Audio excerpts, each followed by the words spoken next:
Hey everybody, it's Tavares here, and a lot of people have been requesting videos, so here's a video for my Red Velvet Cheesecake Cupcakes.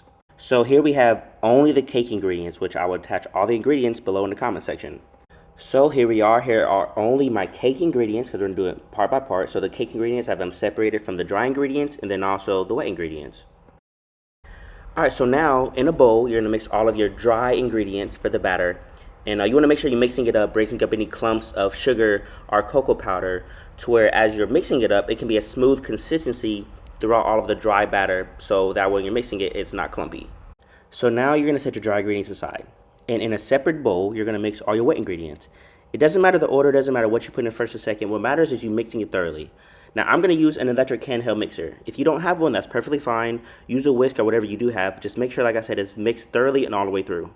So now you're going to mix your wet and your dry ingredients. So the most important part here is that you thoroughly take your time to mix it. If you don't mix it all well, you'll have pockets of possibly uncombined batter, and you don't want that. So after your batter is mixed thoroughly, you're going to add in red food coloring. The more the red food coloring, the richer it's going to be, the brighter red it's going to be. So I only put in 2 tablespoons, but it's up to you, honestly, how much you put in. And now you're done with the cake portion, so you're going to put that cake batter into the cupcake trays and start preparing for the cheesecake portion. And now onto the cheesecake portion, which you can see is far less ingredients, way less involved. So without further ado, here are the ingredients set up, ready to go. So now you're going to mix all of the cheesecake ingredients together. It doesn't matter about saving anything. You're going to see the sour cream did not want to come out. It's cool though. We move forward. You can't stop us. So when you're mixing this, you want to make sure you're taking the time to thoroughly mix it all and get all of the sugar clumps out of there if there are any, to where it's a really consistent batter. So after you mix your cheesecake and you start to put the cheesecake on top of the cupcakes, what you want to make sure you're doing is not doing it in a way to where the cheesecake touches the sides of the cupcake trays. If that happens, you want to make sure you do whatever you can to get it off. Because if you don't and the cupcakes start cooking and the cheesecake is touching the sides, it will not elevate properly. So some of your batter won't be cooked thoroughly. Now what I'm doing here is smoothing out the cheesecake and the cupcakes. So like again, once they're baking, all of it can elevate and cook thoroughly together. Because if you don't, parts of the cheesecake will be lumpy or parts of the cupcake won't be cooked if the cheesecake is touching the sides.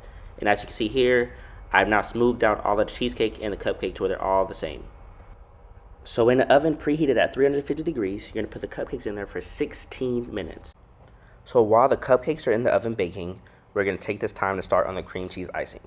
So the powdered sugar, you're going to set that aside. Because the first thing you're going to combine is the softened butter, the softened cream cheese, and the vanilla. The reason you're doing this is because you're going to use this to establish your baseline. Now with these 3 things, you want to make sure that they are very well combined and mixed, because the smoother they are, the easier this process is going to be.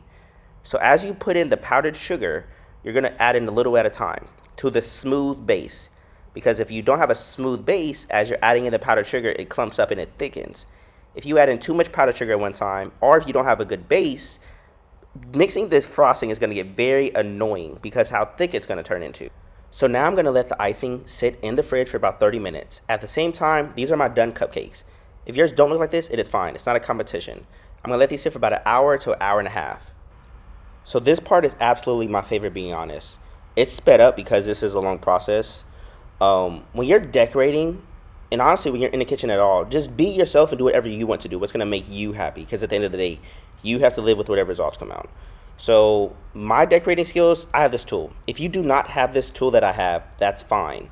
You can put the icing in a Ziploc bag, cut one of the edges, and then go at it and have fun with it. And boom, here we are, the finished product. You can eat these right now. You're fully done. I decorated mine a little bit more, only because I made these for a birthday celebration, so this is how they wanted them.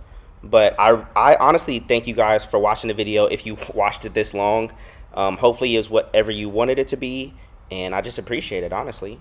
And this is the inside.